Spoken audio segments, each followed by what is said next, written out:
Everyone, this is Mark Phillip at Studica, and today I'm going to be doing a tutorial on how to create a very simple custom input manager within your game. Just to make sure you're in the right place or that this is what you're looking for, I'm going to show you what the final thing looks like. If I hit play, what I have is I have a basic moving character using WASD and I can jump, and if I hit escape, I'll have a menu where I can assign my keys, so I can change my forward key to like D, backward to F, left to C, and right to V, and jump to Q. And now all those keys, like I'm pressing C and V right now to move left and right. Forward is F, and backwards is D, and jump is Q. So, and then when I click on these, I can also change them all back, and my keys get updated on the fly. So that's basically what I'm going to be creating. It's very simple.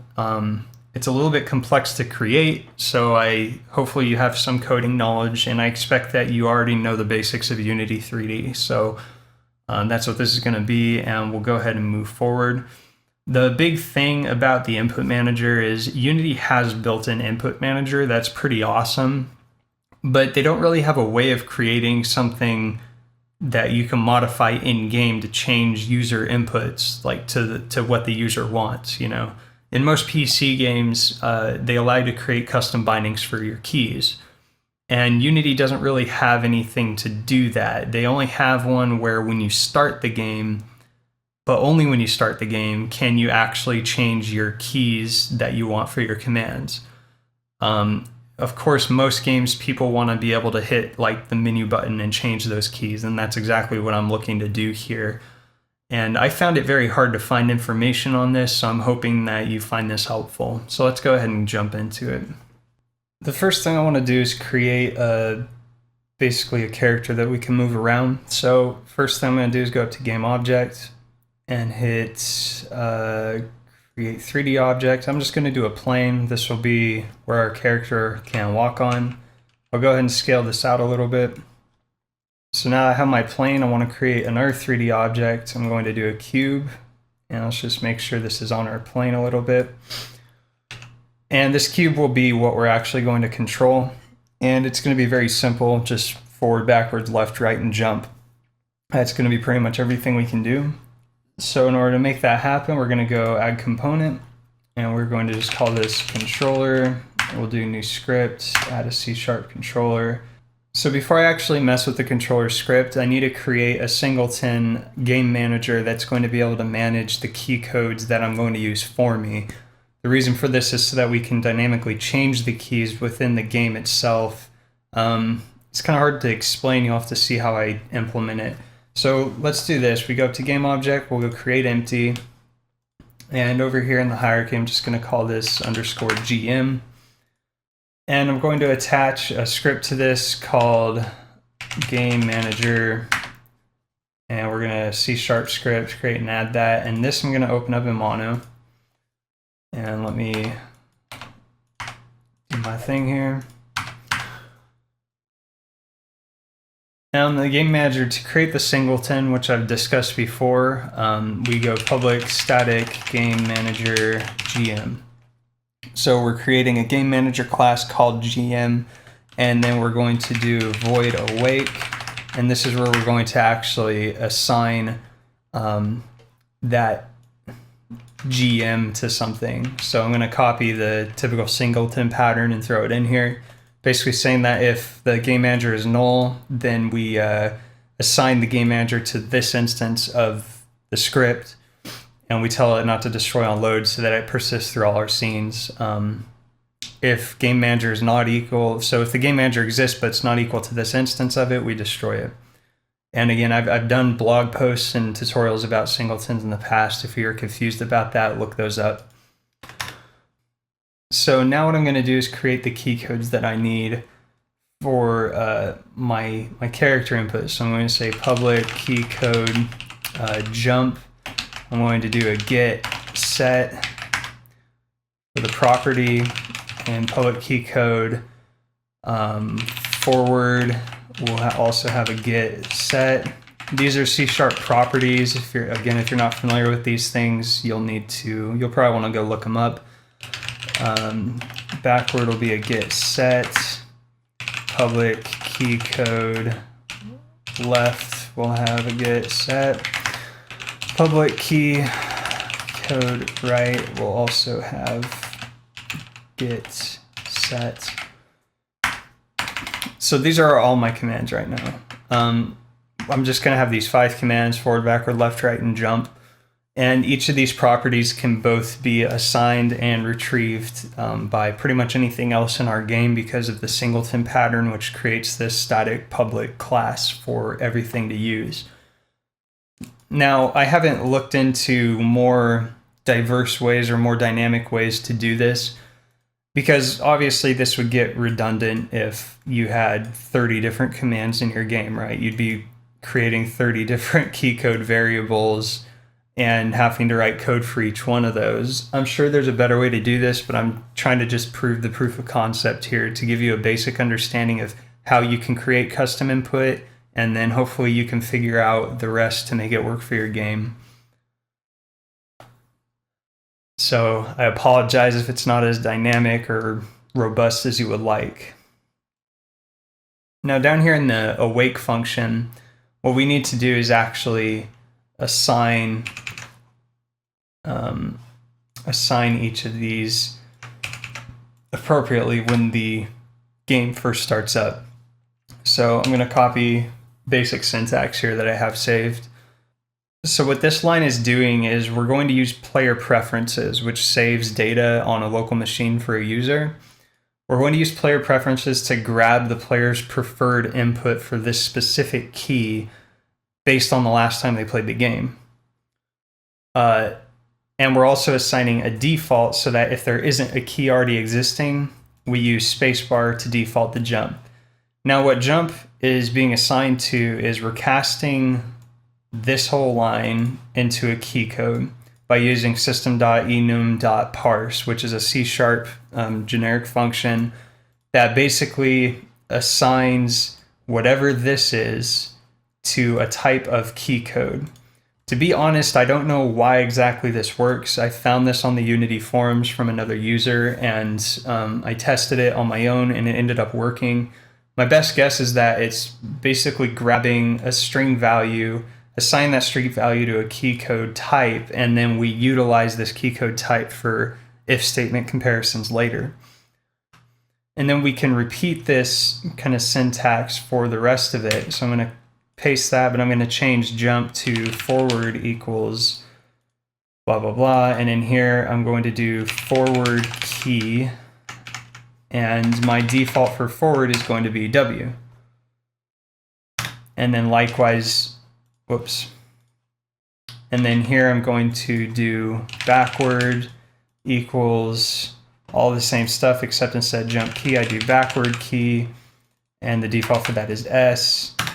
And you get the idea, hopefully by now, that we're just going to keep repeating this for each of our variables we created up here, each of our key codes. Left key is going to be defaulted to the value of A. Right equals, whoops. Right equals that, right key, and default value for right will be D. So this is a typical WASD movement pattern with space being the jump key. When awake runs, all these keys will be assigned based on player preferences. And again, if the user has not played the game yet, the player preferences defaults to these values that I put in the right side of the playerprefs.getString function. Otherwise, what it's doing is it's looking for a key named right key or left key or backward key or whatever. And you'll see where we set these strings a little bit later. So at this point, what we can do is actually open up our controller. So you can click on the cube in the scene and open up the controller script. And what we'll be doing in the controller is essentially in our update function, we'll be saying if input.getKey, and inside the parameters, we're going to say GameManager.gm. Let's say forward. So what we're doing now is you can see that we're calling on the Game Manager GM Singleton that we created here, which gives us access to all this stuff, all these public variables, or properties rather. And what this if statement is saying is if the user presses the forward key, which is being assigned here when the game starts, then we're going to execute something. So for this, we're just going to say transform dot position plus equals new, or let's say vector 3 dot forward, I think. So before I test this, what I want to do is move the main camera so that it is sitting on top of my cube, so that we're getting some kind of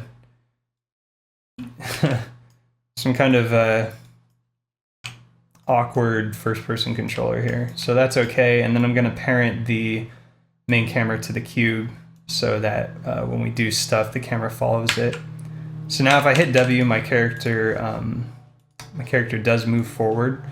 So instead of vector 3 dot forward, I'll say plus equals vector 3 dot forward times time dot delta time, and we'll see what that does for us.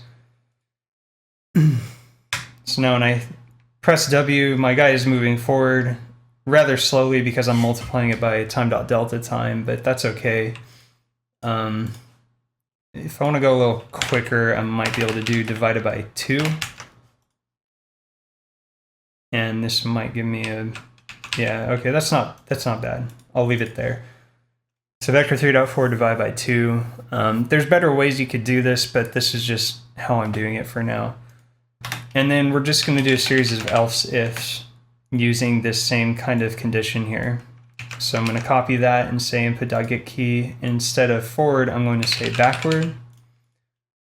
And I'll copy this line. Whoops. Also, I don't need the brackets. And so instead, this will be transform.position plus equals vector 3 dot, we'll do negative vector 3 dot forward. And this should give us backwards movement. So let me save that and test that. Yeah, so now I'm moving backwards and forwards using W and S. And you'll notice that my W and S keys are actually working. And that's because in my game manager, the defaults are set for W and S, for forward and backwards. So if I change these later and restart my game, these values will actually be applied based on what the keys forward, backwards, or what the forward and backward keys both contain. So let's go ahead and do some other else ifs. I'm going to copy paste that. This one will be left, and instead what this will be is vector 3 dot left divided by 2, and this will be else if, and we'll do right. This will be vector 3 dot right divided by 2. And our last else if will be our jump, and then jump will be transform dot position plus equals vector 3 dot up divided by 2. And now this logic should be dictating all of our movement. So now I can move left, right, and if I press space, I jump, but I don't have any gravity because I don't have a rigid body attached. So let's go ahead and do add component on our cube and say rigid body. And now we should, yeah, so now when we jump, we fall back down. And our jump is really terrible, and you'll see because if I hold space, I just continue to fly upwards. So instead what I'll do here is say else if input.getKey down, and that means that I can only hit it once per frame. However, I could still technically stack, but I'm not going to worry about it.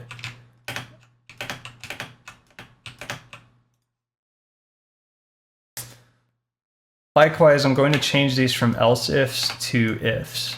And the reason is because I want to be able to execute any of these other movements from any other movements. For instance, I want to be able to jump while I'm moving. I can't do that if I'm using only else-if statements, because else-if statements basically only execute if one of the other conditions is not true. But by doing this, I can say that at any point during a frame update, any of these commands can be executed.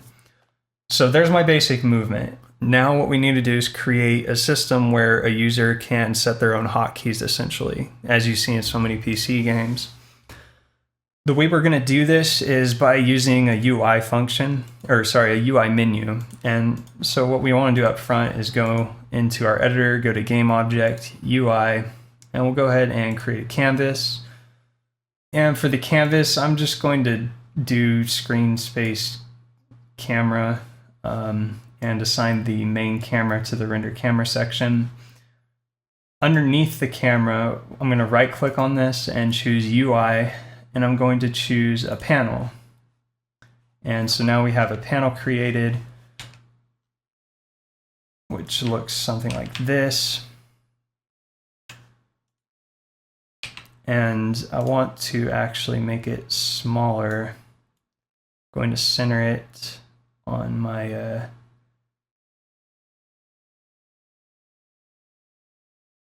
I'm going to center it on the canvas here.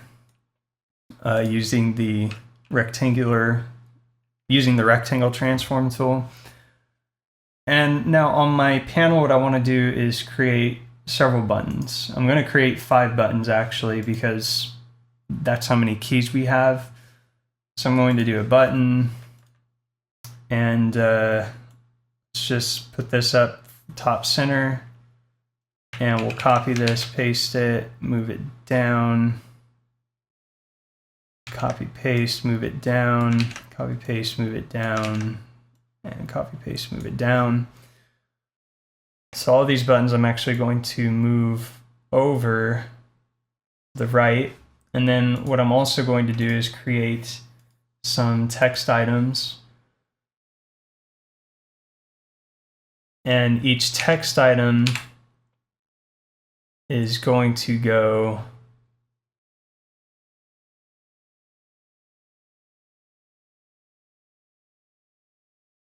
over on the side.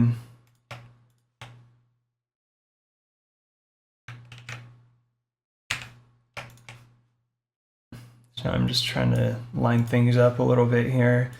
I'm trying to make it look at least semi-okay.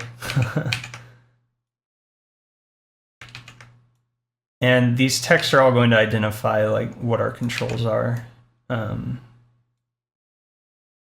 And I know they're all misaligned. I'm not too concerned. So on each text object, I'm going to click on it, and this is my top one. Under the text script, I'm going to change new text to forward.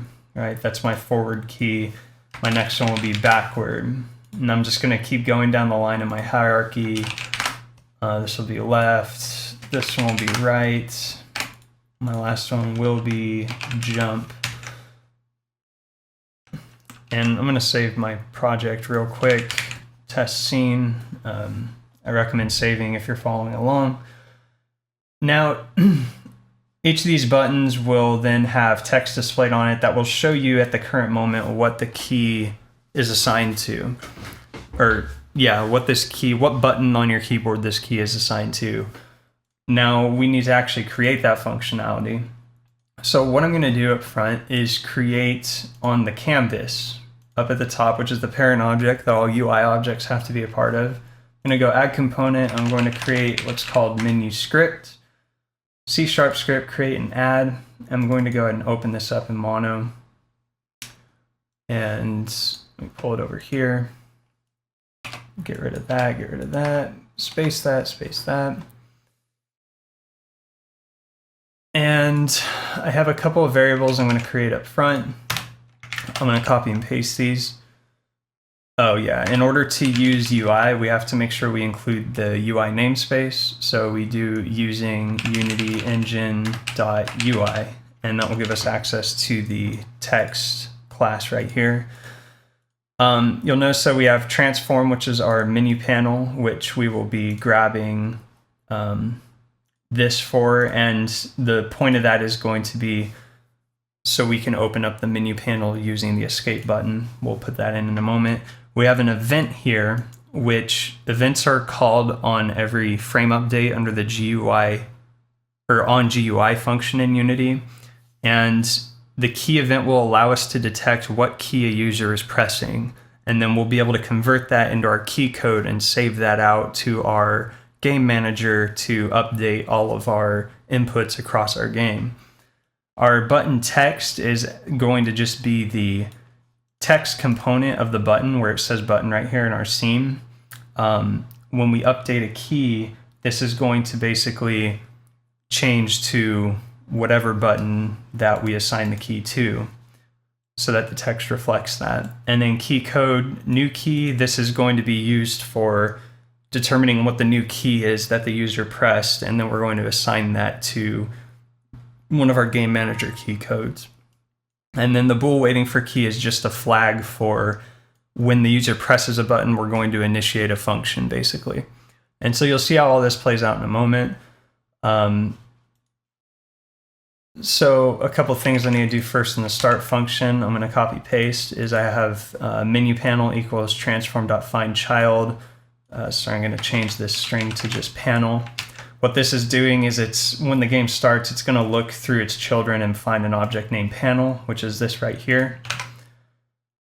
And then at the beginning, we're going to say menu panel.gameObject.setActive to false. So this is going to say basically just make sure our game panel is not open.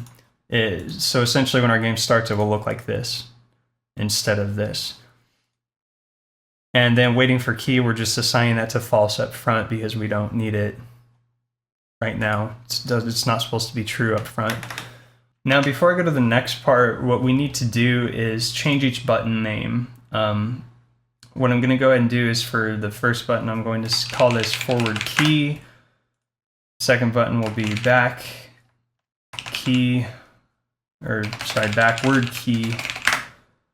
Third button will be left key. Fourth will be right key. Hopefully you get the idea by now.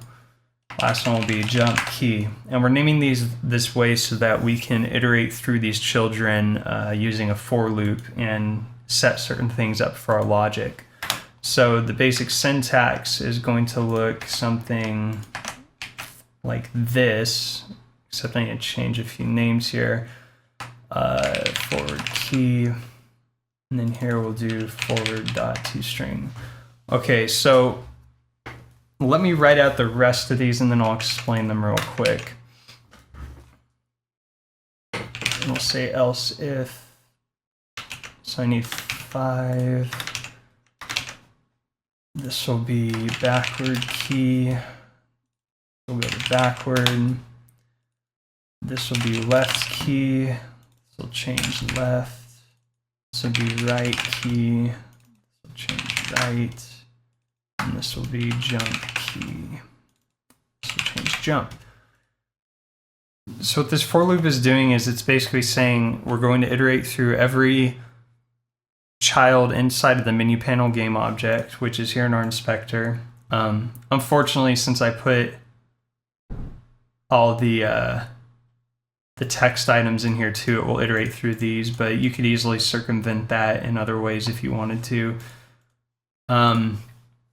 But for every time we cycle through a child, we're going to basically be looking at what is the child's name by using the getChild function. And we're going to say if it equals forward key, then that means we're grabbing this top button, right? That's our forward key game object, is this top button. So if it's our forward key, what we're doing is updating the text of that object. So menu-panel.getChild.getComponent in children, we're grabbing the text component and we're setting the text to equal the game manager.forward key code put into a string using the toString function. So if our forward key code is W, which it is, then calling toString on that is going to put a W in a string format that will be updated onto the text of our button. The reason we have to do a get component in child is because the text component for each button is a child of the actual button component. So when we say get component in children text, we're literally saying grab this right here, and then the .text property is grabbing this string information from the text script. So what this will do is the text on the button will now reflect the key that activates the forward key, for instance. And all of these other if statements are essentially doing the same exact thing. So I do this at the start of the scene because obviously we want there to be something displayed here if the user opens up the menu. And speaking of opening up the menu, let's go ahead in the update function. We'll say if input.get key down key code escape. Then we say menu panel dot game object dot set active true.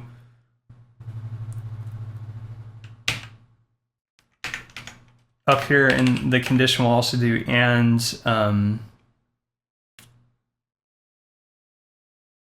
menu panel dot game object dot active self. And so what this is saying is, or sorry, we'll say not active self. This is basically looking at whether or not the panel is active. If it's not active and the user presses escape, then we set the panel to be active. And what I'll do is copy that and do an else if and say if the menu panel is active and the user presses escape, then we set this to false. And so now what I should be able to do is play this, and when I hit escape, my menu comes up, and you can see that our forward key is set to W, backwards is S, left is A, right is D, jump is space. If I hit escape again, the panel closes. And so that's all fun and good, but how do we actually make these buttons do something? Because if I click them right now, nothing's going to happen. So this is where we have to create some more functionality. The first thing I need to do to make this all work is create the onGUI function. And the onGUI function, as I mentioned earlier, gets called every frame for GUI elements specifically. However, onGUI also has events that can be fired based on the event handler that UIs utilize. And if you remember, we created the key event variable up here at the top, which is a event class, or an event type rather.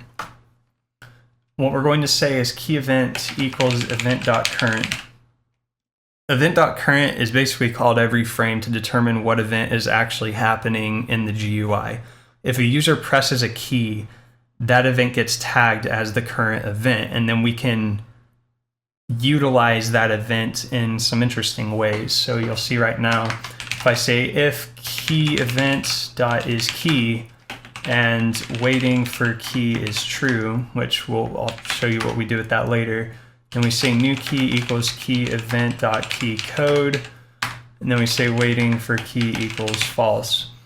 So basically, if our user presses the button, we're waiting for an input, which will be set up later using the waiting for key. During that time period, if our user presses the F key, for instance, this code block will get executed. New key will be assigned to key code F, and then we'll set waiting key to false. And then we'll use new key to assign the key that we're modifying to that new key code. It's kind of, I feel like I'm really bad at explaining this, but hopefully it makes more sense as the code starts coming out more. Now, since we're going to be using buttons to call on our functions, buttons are a little bit limited. You have the onClick function here, but buttons cannot call on coroutines. And to me, coroutines are the best way to handle assigning a custom key in this way. So what I'm going to do is create a separate function called public void start assignment. I'm going to have this take an argument or parameter, if you will, of key name, string type key name. And in here I'm going to say if not waiting for key, then start coroutine assign key name passed as an argument, which I will create in a second here. So what we're going to do with this is each of our buttons, when they're pressed, they're going to call on the start assignment function, which will then execute a coroutine that's within this script. Now, before I create the coroutine, there's one other function I want to create called public void send text. This will take a text type called text. And in here, we'll just say button text, which I created up at the top of our script, which is just the text type. Button text equals the parameter text that's being passed in. And this, what this will do is allow us to update the text of the button that we're clicking on. For instance, if I click on the top button here in my game, it will call on that function, and that function will assign button text in the script, and then later will assign button text a new text string, which will reflect the new button that is associated with this key. So after public void send text, I'm going to create an IEnumerator, which is a code routine, if you're not familiar, called wait for key. And in here, I'm going to say while not key event dot is key, yield return null. Whoops. Yield return null. There we go. We're going to use this as basically like a control statement inside of our other coroutine. You'll see kind of how I use that right now. So in here, I'm going to do a public IEnumerator called assign key that will take an argument of string type called key name. And the first thing we're going to do in here is say waiting for key equals true. And we use this flag in a lot of different areas in our script, if you recall. For instance, right here, this will only execute if we're not already waiting for a key. So I can't just click on 3 different buttons at a time and assign keys. We can only accept a change of key input if we are currently waiting for a key. So it's important that we set this to true here in the IEnumerator, or in the coroutine. After this, what we do is we say yield return wait for key. Now that is this coroutine I created right here. And what this is going to do is literally stop the coroutine from executing until our user presses a key on their keyboard. And the way that's executing is by using this basically an infinite while loop until the key event that we declare up here detects that the user presses a key. If the user presses a key, onGUI will execute because we currently have waiting for key set to true based on this, and key event.isKey is true at that point, and new key gets assigned to the key that we just pressed. And then we set waiting for key to false. And then the rest of our coroutine is going to determine, or is going to handle, the logic of changing those keys. So the way I handled this, and again, it's not too dynamic. There's probably better ways to do this, but for the sake of getting this idea across, this is how I handled it. I'm using a switch statement. And I'm switching the key name, which is the string that's passed. And what will end up happening is each of our buttons will be sending a specific name or a specific key to this function, which will then be switched inside of the coroutine, and certain logic will execute based on what that string is. So for the first case, I'll say forward. So if the string we're passing is forward, then we say gamemanager.gm.forward equals new key, button text.text equals gamemanager.gm.forward.toString. Then this is where we set our player press. We say player press.setString forward key to gamemanager.gm.forward.toString. Yeah, I was just making sure the forward key is right. So this right here saves our player's key input that they just changed. And in our game manager, if you recall in the awake function, it's grabbing that forward key data and basically assigning that to our forward key that we're using. So this allows the user to this allows their preferences to be saved when they close their game or reload their game. And then, of course, typical syntax for switch statement, we have a break at the end there. And then I'm going to do cases for the other ones. So backward, I'm going to copy this, save myself some time. This will be gm.backwards. Again, this will be gm.backward, and this will be backward key will be backward.toString. And if you're not familiar with player prefs, basically what this is saying is this takes a parameter of a key, which is a string value. You set the key yourself. So I call it forward key, and I can grab that by calling on forward key under the getString function like this.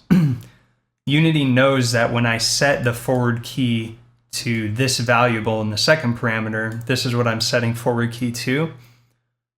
Unity knows that when I call getString of forward key, it's going to basically return whatever this is. And so that's what player prefs is doing. And let's go ahead and go copy this, go case left. And again, we're just going to change all of these, basically all the variables that we're calling on from the GM statement. Left key, and we'll go case right, gm.right, gm.right, right key for the key, right, and then jump will be our last one. And this is very tedious, and I'm not going to pretend like this is the best way to do this. I'm sure there's a much better way to go about handling a large number of inputs. I don't know, maybe using an array or something, or a list. But I learned to do this in a game that used basically 5 commands, and so doing it this way was not that difficult for me. It didn't take a whole lot of time because I only had 5 commands to work with. Like I said, if you have a game that's got 40 commands or something, 30 commands, you're probably going to want to try and devise a way using an array or something that you can iterate through quickly to do this. But for me, this worked out fine, and hopefully this gives you the basic idea of how to conduct a custom input manager so that you can customize it for the future. And then after this, outside of the switch statement, I just do another yield return null.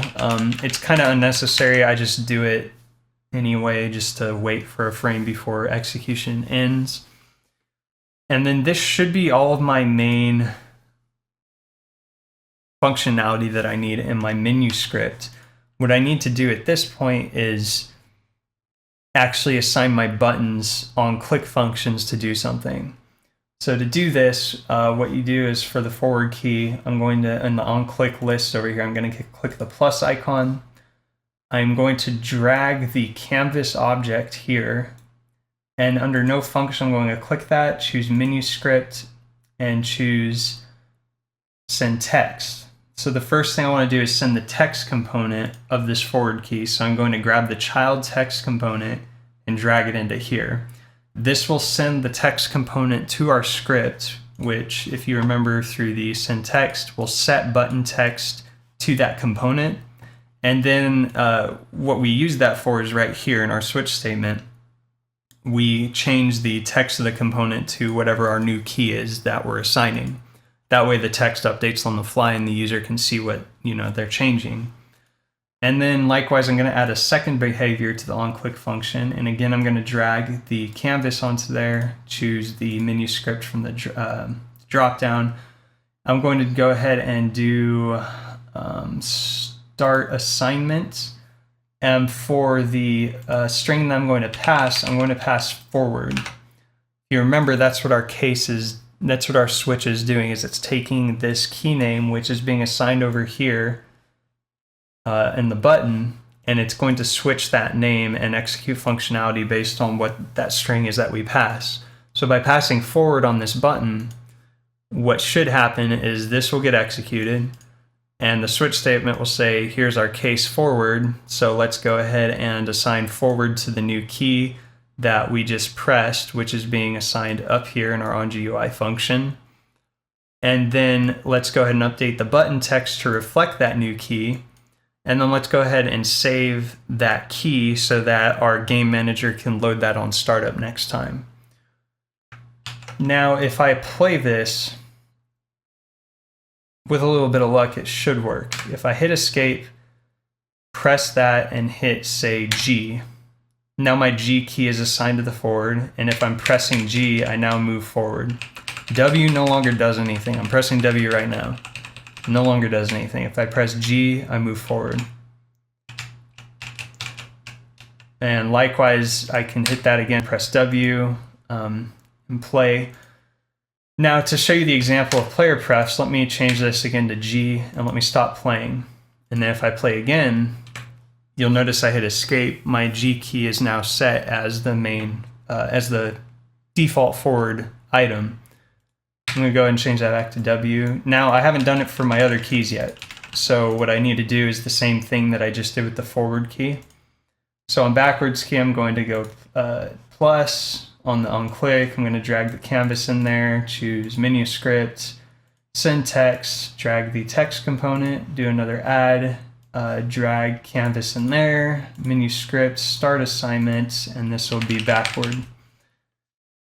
And now if I play and I hit escape and choose backward and I say C, now backward is my C, or sorry, backward is set to my C key. And again, if I play that and hit escape, that is still the case. And let me just do it for the rest of them. I can speed this up a little bit.